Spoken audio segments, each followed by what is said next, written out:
അച്ഛാ അച്ഛനെന്താ ഇവിടെ? അല്ല, ഞാൻ നിങ്ങളുടെ മുറി നോക്കി വരുമായിരുന്നേ. ഈ ഭാഗത്തുനിന്നാ അവിടുന്ന് പറഞ്ഞതേ. അത് അവളെവിടാ ശ്യാമ?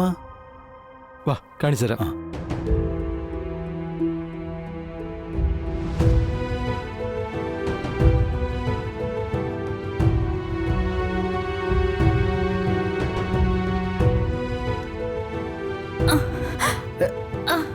വേണ്ട വേണ്ട വേണ്ട വേണ്ട, അവിടെ കിടന്നോ.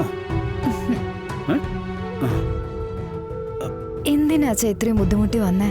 വരണ്ടായിരുന്നല്ലോ.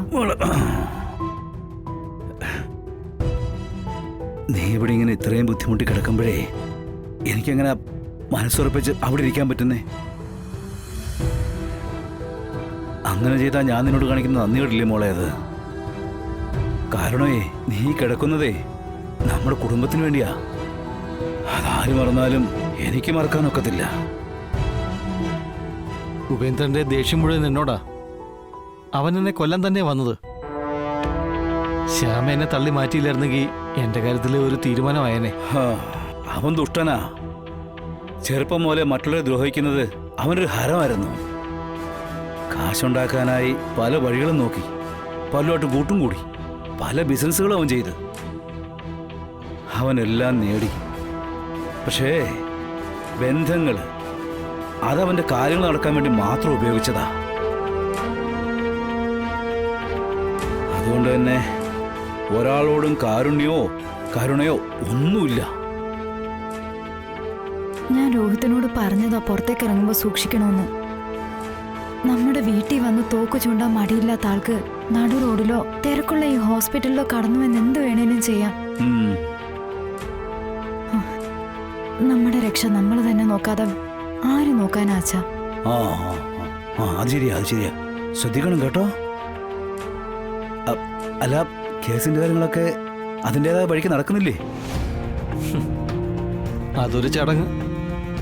ചന്ദ്രബോസ് ACPയുടെ കസേരയിൽ ഇരിക്കുന്നിടത്തോളം കാലം ഉപേന്ദ്രനെ അവരൊന്നും ചെയ്യില്ല.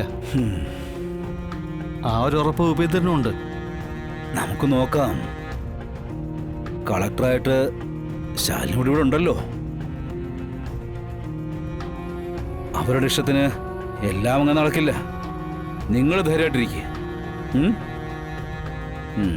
അതെ, ഞാൻ അധികം നേരം ഇരിക്കുന്നില്ല. ഇറങ്ങട്ടെ മക്കളെ. ഭാമ എത്തുന്നതിന് മുമ്പേ അവിടെ എത്തണം. ഇല്ലെങ്കിൽ ചോദ്യവും പറച്ചിലൊക്കെ ഉണ്ടാവും. എവിടൊക്കെ പോയെന്ന് കൃത്യമായിട്ട് പറഞ്ഞു കൊടുക്കുകയും വേണം. ഞങ്ങൾക്കും അച്ഛനെയും സത്യമ്മയൊക്കെ വന്ന് കാണണമെന്ന് ആഗ്രഹം ഉണ്ടായിരുന്നു.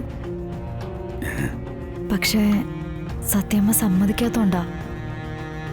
ഇല്ലെങ്കിൽ ഞങ്ങൾ 1-2 ദിവസം അവിടെ വന്ന് നിന്നേനെ. എല്ലാം ശരിയാവും മക്കളെ.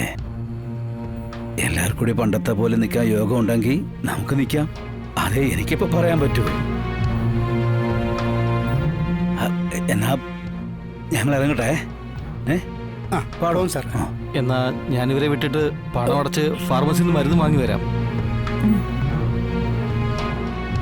സമാധാനായിട്ടിരിക്കുക കേട്ടോ. കുഴപ്പമൊന്നും വരത്തില്ല.